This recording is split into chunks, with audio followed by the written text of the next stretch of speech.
Nasa edad na naman tayo Kaya wala nang masama kung magpapakasal tayo. Pero Luis, hindi pa ako handa. May kapatid pa akong pinag-aaral. Si Izzy. Andito na siya. At may responsibilidad ako sa kanya. Jan, wala namang magbabago kung magpapakasal tayo Hindi naman kita ilalayo sa kapatid mo. Alam ko.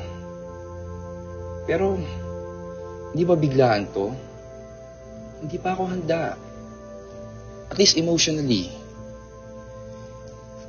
I mean, wala pa talaga sa utak kong pag-asawa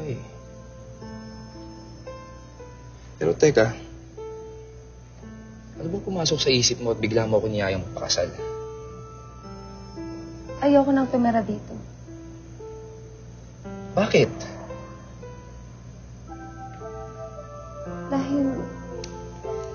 Dahil ayoko makasama yung kapatid ko. Kapatid? You mean may iba ka pang kapatid? Oo. Anak ni Mami sa pagkadalaga. Nandito na siya ulit. Magkasama na sila. At dito na siya titira. Kaya naman pala. Paano sila nagkita? At bakit hindi mo nikwento sa akin na may iba ka palang kapatid? Huwag mo nang alamin kung paano sila uli nagkita kasi masyadong komplikado Saka ayoko nang pag-usapan yung bastardang yun. Hindi reason ang kapatid mo para magdesisyon ka ng ganito, Luis. Para iyain mo kung magpakasal. Hindi ang pagtaka sa kapatid mo ang rason para magpakasal ng dalawang tao. Bakit? Mahal naman kita. Alam ko yun. Pero you have to face your problem like an adult. Hindi mo pwedeng takasan yan by marrying me. And besides, kung magpapakasal man tayo, ang gusto ko is yung sure at talagang mahal na mahal natin ang isa't isa. Bakit dyan? Hindi mo ba ako mahal? Bakit di ka makasagot? Hindi mo ako mahal? Mahal. Pero, I just want to be sure about this.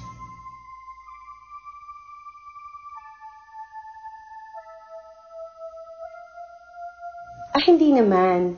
Oo, bata sila pero hindi ganun kabata. Oo, introduce ko sa'yo tomorrow. Hindi ka naman mahihirapan Oo, sa tingin ko madali naman silang matututo. Okay? O sige, thank you And so, I'll see you tomorrow. Okay? Sige, alright, bye-bye.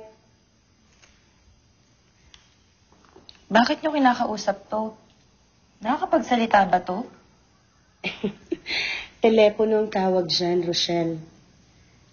Iyan ang gagamitin mo pag may gusto kang makausap, lalo na yung mga nasa malayo. Nakakamangha naman ang teleponong to. Alam mo ba kung sino yung kinausap ko? Yung magiging teacher nyo para maturuan kayo ni Mumay. Turuan ng ano? Ng mga bagay na kailangan yung matutunan na nandito kayo sa syudad. Okay, kasi kailangan maging normal ang buhay mo. Gagawin ko ang lahat. Magbabayad ako, ibibigay ko sa'yo lahat, Rochelle. Matuto ka lang ng tama at normal na pamumuhay. Katulad ng kapatid mo si Luis.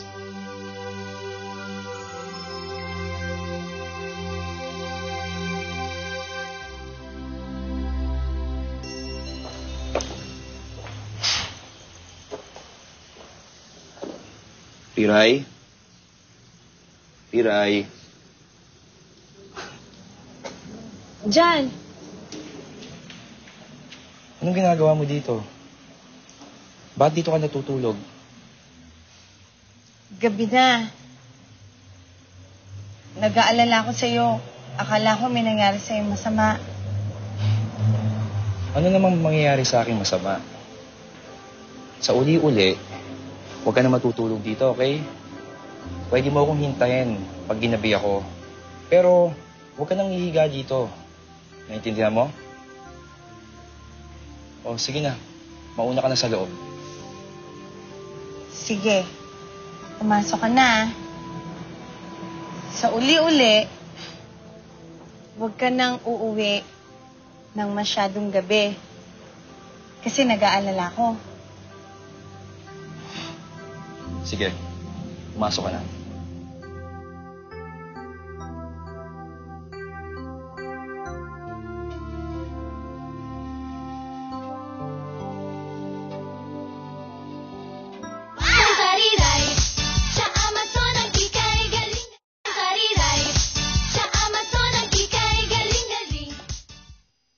Nana?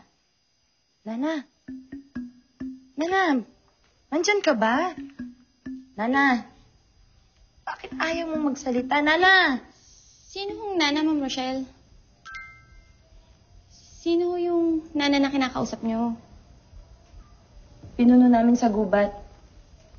Sabi kasi ng aking ina, makakausap ko daw ang kahit na sino.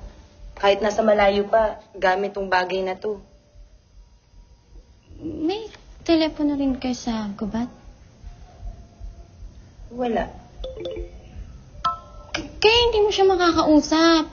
Kasi ang makakausap mo lang dyan sa telepono, yung may telepono rin. At magkakausap lang kayo pag denial mo yung numero ng telepono niya.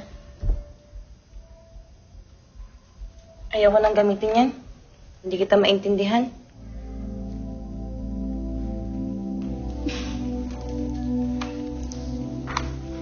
Tumatawa ka pa dyan.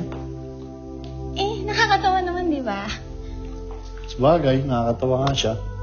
Pero ewan ko lang kung matutuwa sa kanya si Ma'am Luis. Mukha naman tanggap niya na si Ma'am Rochelle, di ba? Inelcome niya pa yung kapatid niya.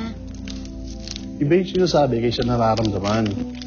Iba ang ama ni Ma'am Luis, iba rin ang ama ni Ma'am Rochelle. Kaya hindi mo maalis na maging nanakit si Ma'am Luis. Kilala mo ba kung sino yung tunay na ama ni Ma'am Rochelle? Alam mo ba kung anong pangalan niya? Payat pa ako, nandito na ako nila Ma'am Vivian. Pero hindi ko kilala.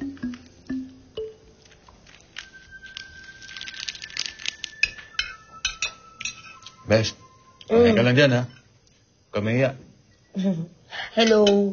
Ba't naman ako maiyano? Kakain ako hanggang gusto ko. Salamat. Tara, pakipin mo sino. Ano sarap? Oh, Ang dami ko na nakuhang gulay. Ikaw, wala pa. Sakit ang ulo ko. Ay. hi Dad. Alik, yo. Good evening po, Tita Hernan. Hello, Jopay. Huwag ka na tumaya. Kumain na kayo ng anak ko. Dad, kain po tayo. Clara, Sige. kuha ko ng plate si Daddy.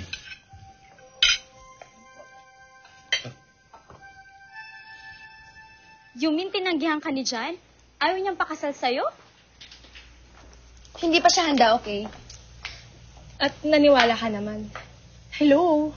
Yan kaya sinasabi ng mga lalaki pag hindi pa sila sure sa magiging asawa nila, no? Na hindi pa sila handa. Pero actually, ang ibig talaga sabihin nun, hindi pa siya sure sa'yo. Which means, hindi ka talaga mahal nun. Jo Marie, pwede wag mo sisiraan yung boyfriend ko.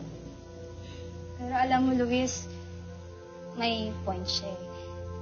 Huwag kang magagalit, friend ha, pero sure ka ba talaga na in love sa'yo si John? Oo naman. Oo ang sagot mo, pero bakit parang hindi ka sigurado?